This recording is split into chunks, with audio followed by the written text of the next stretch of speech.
What up, what it do? Keep ways and down moves and everything in between. What it do, my people? Let's get right back into this shit. New day, new place, so let's run it back. But first, if you haven't already, please like, share, and subscribe. So I'm gonna get right to the point. 1987. 1987 in LA had a high murder rate. It was like 179 deaths, but that was a lot at that time. But last year it was 400. You know what I mean? This 2021, 400. But gang related deaths in 1987 was 179, and that topped the record. Before that it was like 1980. 1980 had a high rate. 1979 had a high rate, but 1987 was one of the years that took a serious leap to 179 gang-related deaths, and a lot of that was attributed to, I say, the Bloods. And why I say that, this is why it's in my last video, episode 2, I was saying my Damu partners contact me, hit me up in the comment section, let me know what was up with 1987 with the Bloods in LA. And I say LA, I don't just mean inner city LA, just like South Central, Southwest. I'm talking like all the cities in LA County, Inglewood, Compton, LA, Pasadena. That those them parts right there was just something different. And I say this, let me tell y'all a story about some shit that happened, another near-death experience situation. I'm gonna share that with y'all, but I'm gonna tell y'all about how 1987 was. I don't know, it was just like that was a year that, we was banging our ass off in 1987. Niggas was giving it up. Niggas was doing our shit. That's why I got a lot of stories I'm about to share with y'all. This is only episode 3. I guarantee y'all I'm gonna take this shit probably to episode 10. Cause there's so much shit I done been involved in, and it's pretty much been 1987. There's so much. I got a lot of stories and people that hollered at me, then just got off on me, serious shit, and I'm still here. But most of this shit happened in 87. 87 was an active year. Anybody who grew up in inner city of LA, the gang culture, just the streets, period, in 1987, know about this shit. You just can reflect it to a lot of shit that was going on, a lot of shit that was in the media. This was a crack era. The crack era really just started booming real tough like 85, but 87, this shit was cracking out here. It was a lot of shit going on in 1987. And why I say I attribute that to the Bloods, because this situation happened. Okay, we had heard something about the Bloods was having this big ass meeting at Griffith Park, but we had our dates wrong. My homie Lil 8 Ounce, rest in peace, told me, but he said, man, these niggas having a meeting, supposed to be up here, but I think it might be the 4th of July. This shit was Memorial Day, 1987. So this what happens. My son's mother, my homegirl 8 Ball, her mother, we called her back then, rest in peace, we called her mother Mama Raymond. That's my homie Skull's mother and the homie Baby Skull's mother. So they mother was like moms to the Raymonds in Inglewood back in the days.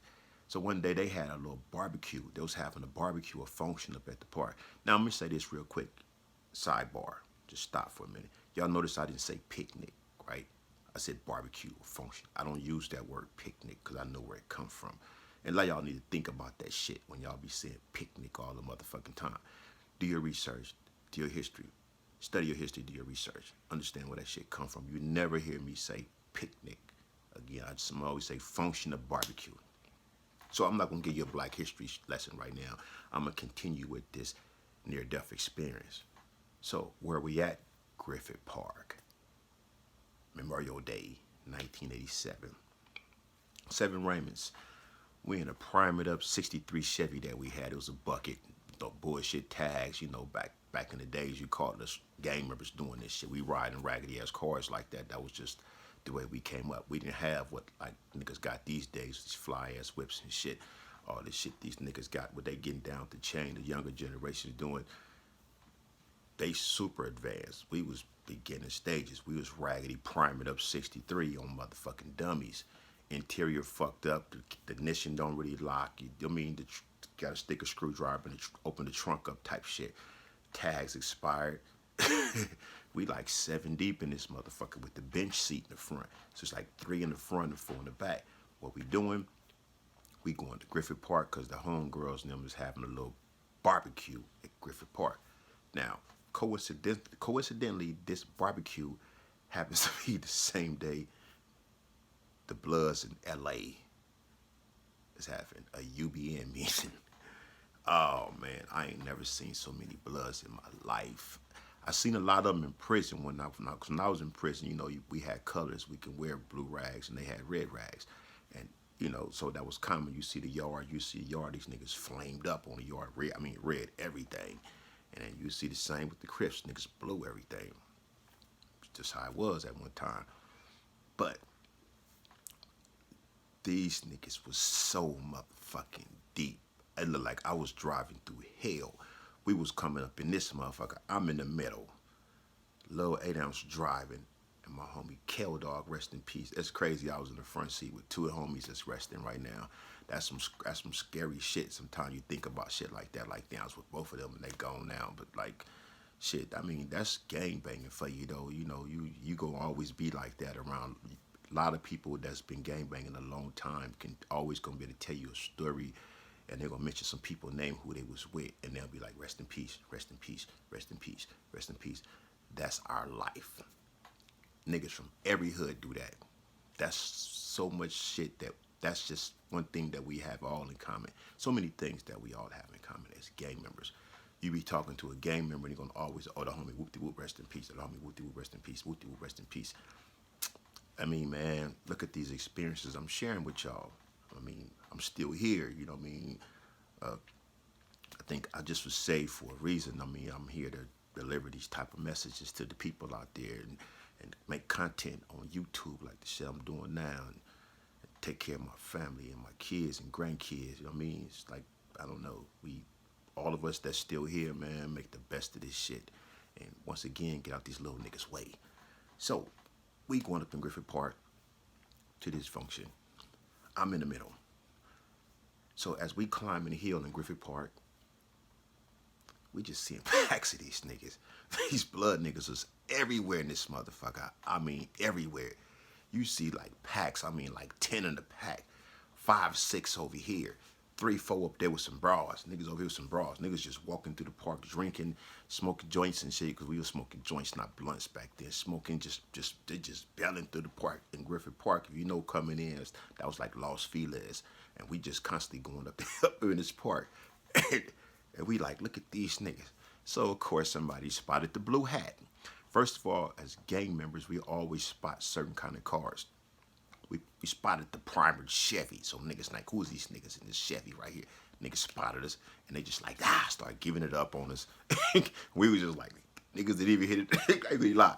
Niggas didn't even throw up the hood. Niggas just looked at them niggas like, damn. We was just like going up to the park, just like, and I'm just like, look at these niggas. I'm in the middle. Homies in the back seat, and they got on blue hats and shit, white t-shirts and shit. Niggas just like looking at these niggas. Nobody wanted to say, let's turn around. Let's just get the fuck up out of here. Because it's like the higher we went in this park, these blood niggas was everywhere. I'm like, look at these niggas. They just mobbing through the park. Now, mind you, when we first came in the park, when we pulled up in there to the left, there's like a big ass grassy area over there. And that's where the festivities was at. You see motherfucking red beach balls getting kicked in the air, kids out there, red lowriders and shit, red everything. Years later, I found out that Yo-Yo was over there rapping with them niggas back. That's before she became known as Yo-Yo, but you know, she grew up in that area with them niggas. But I heard she was over there that day. I found out more about this situation because I got a lot of Bloods in my family. So the Bloods in my family often watched, put me up on what that was about. After the fact, they was there. I didn't see them, of course. I just seen packs of Bloods everywhere. It's like you going to a motherfucking concert and you know you pulling up in a concert. Picture Hollywood Bowl for y'all out here in LA. And just go up in Hollywood Bowl and you just see packs of nothing but red. Niggas just like this, man. Like, what did these niggas? and didn't want to say nothing because we didn't have no pistol in this motherfucker. We in a raggedy ass tray. We know we gonna get pulled over any minute, so we in rolling strap, 7 deep in the raggedy tray with no motherfucker had like 85 tags, and this was 1987. Like what the fuck? So we going up in here. So now this tray so motherfucking raggedy is and it, we as we going up in the hill, we don't even see our folks. We don't see the homies. We're like, where the fuck they at? We don't know where they at. And at the time, Mama Raymond, she drove this bright ass greenish yellow colored fucking Wagoneer, and that shit stood out. So so we just constantly going where they at. Niggas didn't have cell phones to hit them back then. Like, hey, where y'all at? You probably wasn't getting no reception up in Griffith Park, no motherfucking way. But still, we going up in this motherfucker. We just constantly going like, fuck it. Nobody want to say turn around. Everybody trying to be like, nigga, fuck them niggas. Yeah, right? All of us was feeling some kind of way. We all was feeling the fear. Nigga, I don't give a fuck. But nobody say later on, I talked to all the homies about this shit. And everybody else there like, yeah, nigga, that was some crazy shit. So we constantly going. This tray's raggedy as fuck. This motherfucker start overheating. Oh, fuck. This motherfucker's overheating going up the hill, and niggas still don't want to say, hey, man, it's going to turn this motherfucker around. Everybody was trying to just be solid and shit. And I don't know what it was. Niggas just decided, like, man, I think we better turn around, man. We turn around. So the homie hit the wheel where he turned. Some kind of way I slid. My foot hit the accelerator. The car is spinning out. Now we hanging off the cliff. The back end of this motherfucker is off the cliff. Niggas in the back seat hollering like some shit you see on TV, like, like nigga like that. And the homie like, cuz, get off the gas, get off the gas. The homie Kill Dog had to snatch me up off this motherfucker. Like, boom. And I was like, nigga, what the fuck you doing now? Cause he had, good thing he had his foot on the brakes. You know what I mean? And while my foot was on the accelerator, so the car just spinning out. He like, cuz, get off the wheel. This motherfucker's literally, the back is off the motherfucking cliff. You talking about niggas on some scared shit.